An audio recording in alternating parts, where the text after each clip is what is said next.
These are the kind of days that God just doesn't charge us for, you know? It's beautiful.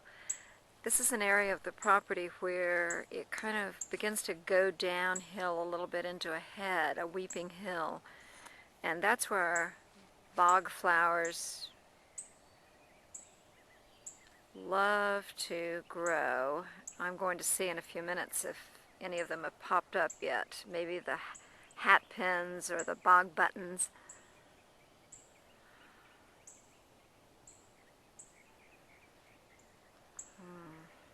Beautiful.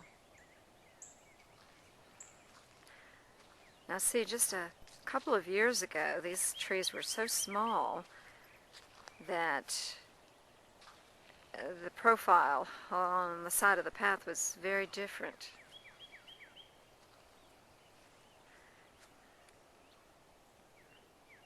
So this is a multi-generational longleaf forest.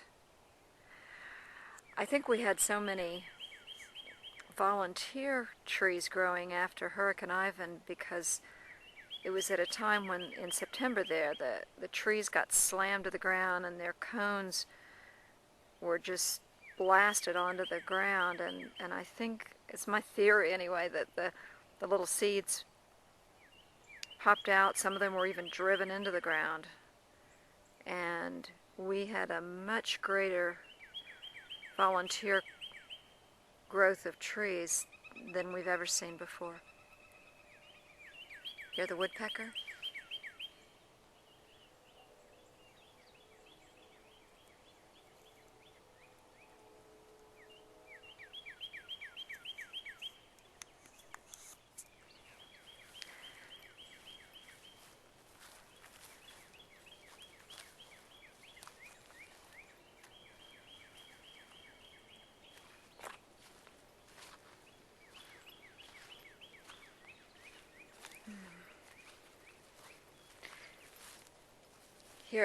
Here the ground is very wet all the time.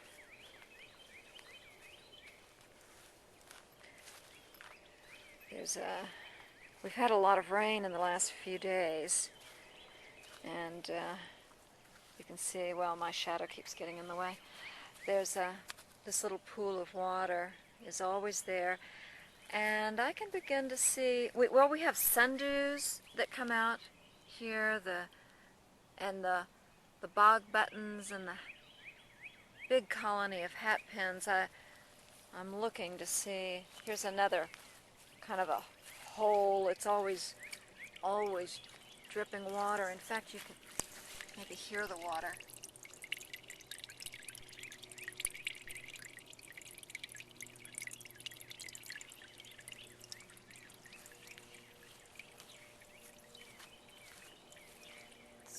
It's still a little early, I think. Yep.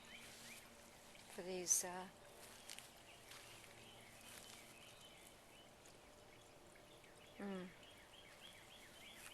I love this area though because it's it's a variation in the landscape. There's always water for critters.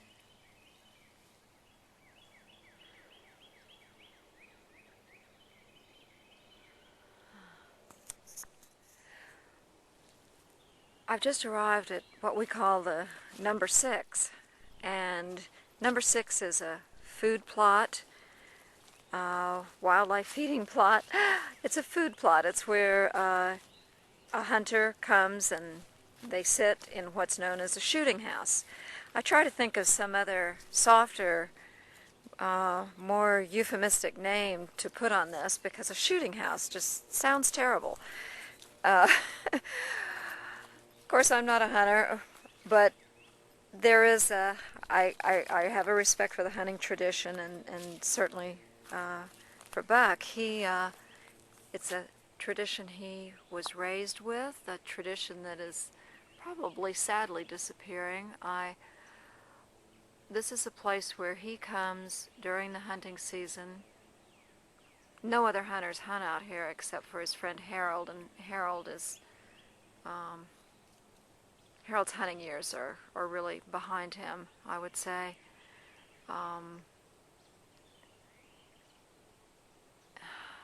and that's kind of sad too. But this is a little building.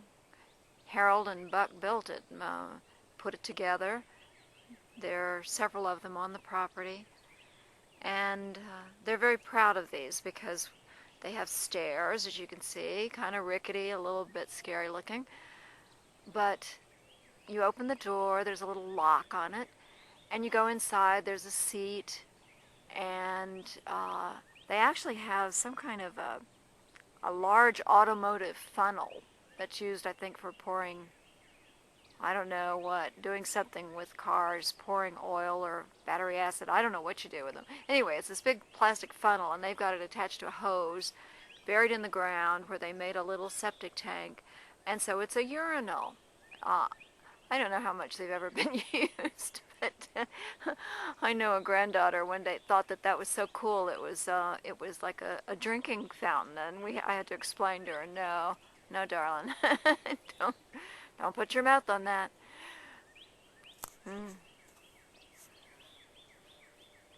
These have gotten old enough now and rickety enough that they need to be rebuilt. They're getting kind of dangerous, so it's a question.